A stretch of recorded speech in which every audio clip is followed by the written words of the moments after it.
కోరుతున్నాను. ధన్యవాదాలు మేడం.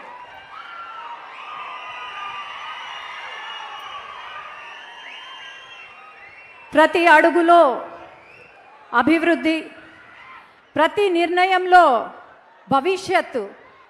రాయలసీమ ఒక సామాన్య రైతు కుటుంబంలో జన్మించి ఈ నేల తల్లి యొక్క విలువ తెలుసు, మన కష్టాలు తెలుసు, మన నష్టాలు తెలుసు.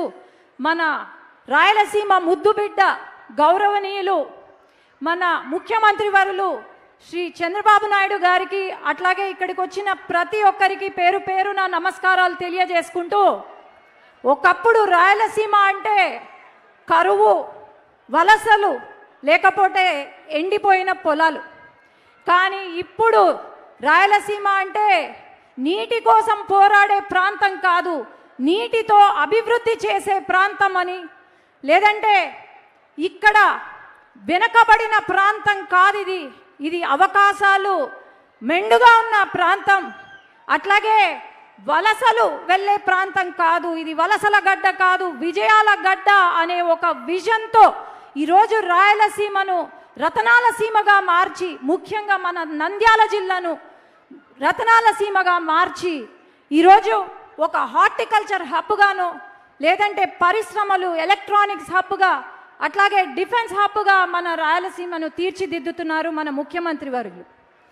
ఈరోజు హార్టికల్చర్ అంటేనే ఏమి తెలియని ఒక స్టేజ్లో 5 సంవత్సరాల వైసీపీ పాలనలో గంజాయి హబ్గా మారుస్తూ ఉంటే, మన ముఖ్యమంత్రి గారు ఈరోజు హార్టికల్చర్ హబ్గా దాదాపు మన రాయలసీమలోనే 55% కల్టివేషన్కి, అట్లాగే 6 లక్షల మంది రైతులు బాగుపడేలాగా ఈరోజు తీర్చిదిద్దుతున్నారు. అట్లాగే వైసీపీ పాలనలో కంపెనీలు, పరిశ్రమలు వెళ్ళగొడుతూ ఉంటే, పారిపోతుంటే, ఈరోజు ఆ పరిశ్రమలు, కంపెనీలు క్యూ కట్టి మన రాష్ట్రానికి వస్తున్నాయి. దాదాపు 25% పెట్టుబడులు మన రాష్ట్రంలో ఉన్నాయి. ఇవన్నీ మనం చూస్తున్నాం. ముఖ్యంగా నేను ఒకటే చెప్తున్నాను, ఈరోజు రాయలసీమ ముద్దు బిడ్డ అని చెప్పి కొంతమంది నాయకులు మాట్లాడుతున్నారు.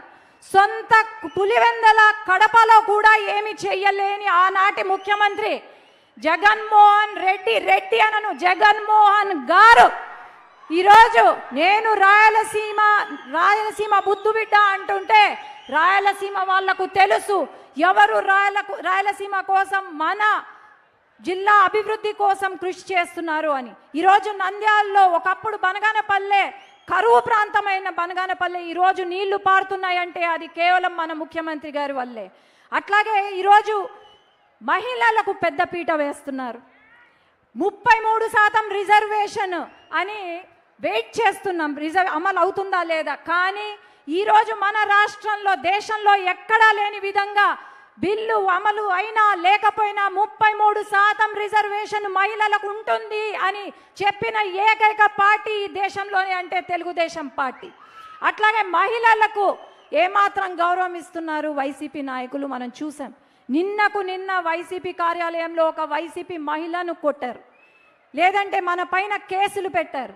అట్లాగే ఒక చిన్న బాలికను రేప్ చేస్తే పాస్కో కేసు పెడితే వాళ్ళను పరామర్శిస్తారు.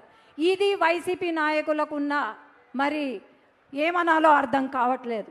ఈరోజు ఒకటే గుర్తుపెట్టుకోవాలా, రాయలసీమకు మేలు చేసిన వాడు ఖచ్చితంగా